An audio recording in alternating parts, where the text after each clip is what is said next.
Let's go! Good morning mga ka-Berks. It's day 2. Ayan. Aga na naman natin nagising. Yun talaga ang morning routine ko dito. Kailangan natin maagang magising para magawa natin na maaga yung mga dapat gawin. So ngayon, dahil maaga kong gumising, may gagawin ako. Ayan. Day 2 na ng ating challenge mga ka-Berks. September 7. Ayan. So, share ko lang sa inyo. Maaga akong gigising kasi mag-aayos ako ng mga module. Ayan. Ay, susunod-sunod ko siya. Tapos, ano ba? So ngayon, Webes ngayon. Wala akong pasok ng umaga. Mamayang hapon meron. Ano ba? Ano bang ganap ngayong paghapon na to? Hindi ko alam. Pero tingnan natin kung ano magiging ganap. So, tara! Let's go!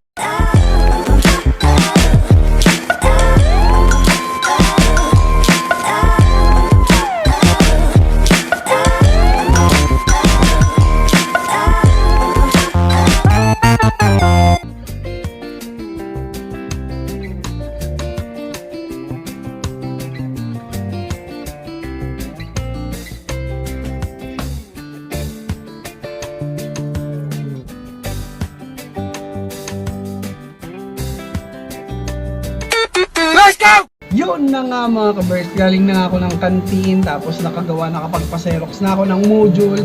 So ngayon, it's lunch time. So share ko sa inyo kung anong lunch ko ngayon. Ayan. So, pinakbet. Ayan. Na may hotdog. So wala yan kanin baka naman Wala yung kanin guys. Wala yung kanin naman. Wala yung kanin mga ka-Berks. Ayan siya. So, tara! Ciao! Pero habang kumakain ako, meron akong hanapin dito sa laptop ko. Share ko lang ulit. Kasi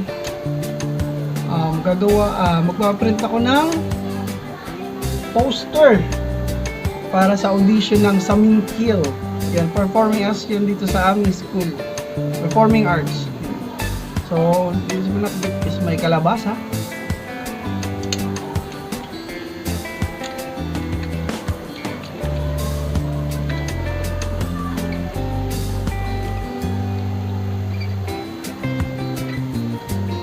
May sitaw, may okra, ang kapa.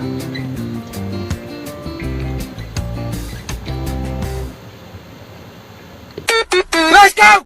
Hey, so mga ka-Berks, nagbabalik na naman po ako para sa update. So, yun na nga, may pasok po ako ng alas 4. Time check is 3:32 na. Ayan. So, alas 4 ang pasok ko. Then, pupunta na ako, nakaprepare naman na ako para pumasok. At itong module na i-distribute ko. So, share ko lang din. Bali, pangalawa ko ng araw to. Diba? Sabi ko nga, ano pa ba gagawin? Basta, mamaya naman, titingnan natin kung ano ang magiging dinner ko. Share ko sa inyo kung ano magiging dinner ko. Kaya, mamaya na lang. Mamaya na lang. Let's go! Yun na nga mga ka-Berks, update, kararating ko lang. Galing na ako ng Hepalin.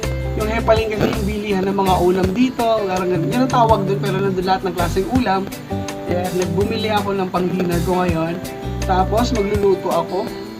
So yun ang update. Tingnan natin mamaya kung anong dinner ko.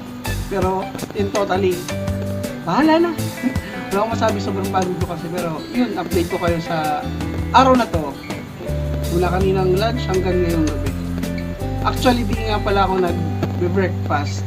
Yan. Lunch at dinner lang. So, hope so. Magkaroon ng improvement. Lumiit tayo. So, Let's go! So, ito na nga mga ka-Berks ang aking dinner. So, the waiting is over. Ito na po siya. So, syempre, tinapay ulit. Pero, tinoasted ko siya. At, syempre, kung tinapay, may palaman siya. Itlog! Ayan. Tapos, parang gusto kong kumain kasi ng saging. Kaya bumili ako sa Hepalin ng turon. Yan, 10 pesos lang. So, dalawa, 5 piso ang isa. Ayan. So, tara mga ka-Berks. Ciao!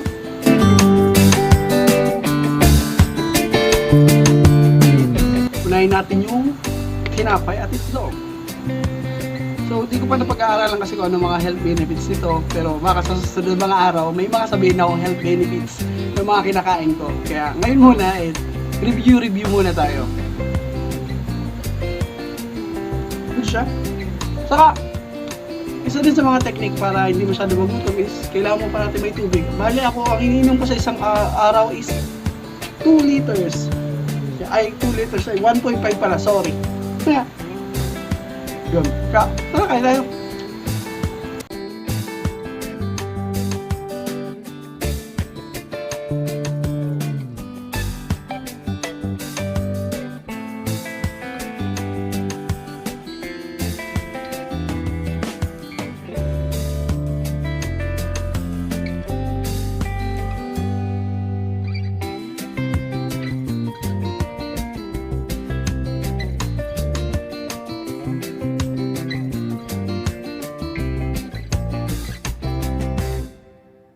Let's go!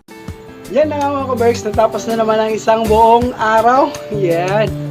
Parati ko kayo update araw-araw kahit magsawa kayo sa pagmumukha ko dahil content ko to. Akin to. So ayan, tapos ng day 2 ng aking No Rice Challenge. Kaya abangan nyo ang mga susunod na araw kung ano pa mga gagawin ko. Bye-bye! Let's go!